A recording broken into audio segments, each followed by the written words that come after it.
I can't tell you over the course of my 48-year driving career how many trucks I've owned, but I can tell you that the last one I ordered in 2003 and the one that I've still got today has been a great truck, and I'm glad I kept it.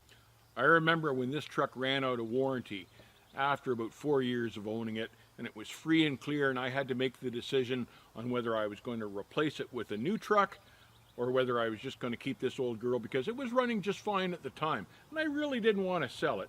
But you know, if the market was reliable and viable, I would trade it for a new truck. I'd done it before. So I looked at the trucking market, and I did not like what I saw. The emissions engines were just starting to come in.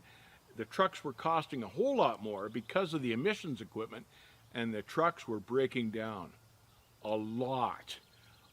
My biggest customer, being in the produce industry, was a great customer, but they needed absolute reliability on their freight deliveries from the independents that pulled for them.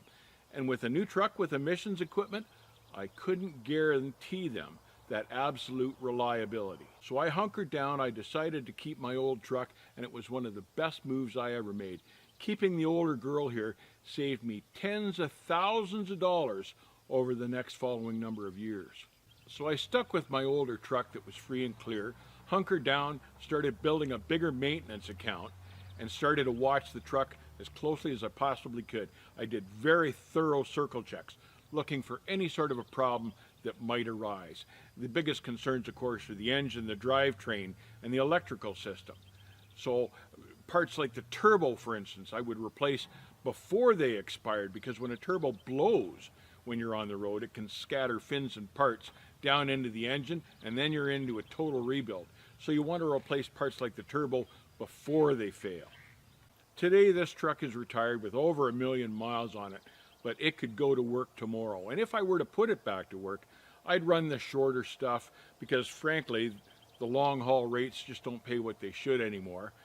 I've been to California plenty of times already. I don't need to see that anymore, so I don't have to worry about the truck not having emissions equipment. And quite frankly, with the soaring fuel costs today, I would try to keep my miles to an absolute minimum to reduce my fuel costs. I don't think there's any doubt that there's a recession coming in the trucking industry. So do you want to make huge truck payments on top of huge fuel payments in a market that's iffy?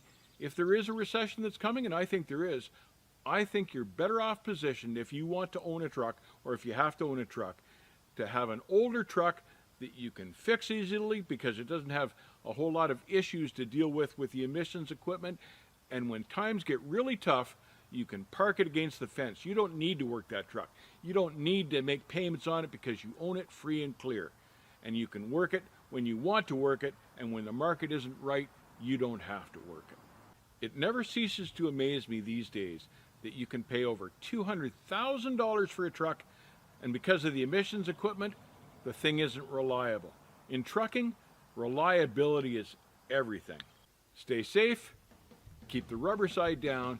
Just because the technology is new doesn't mean the technology is reliable. Take care, I'll see you on the backhaul.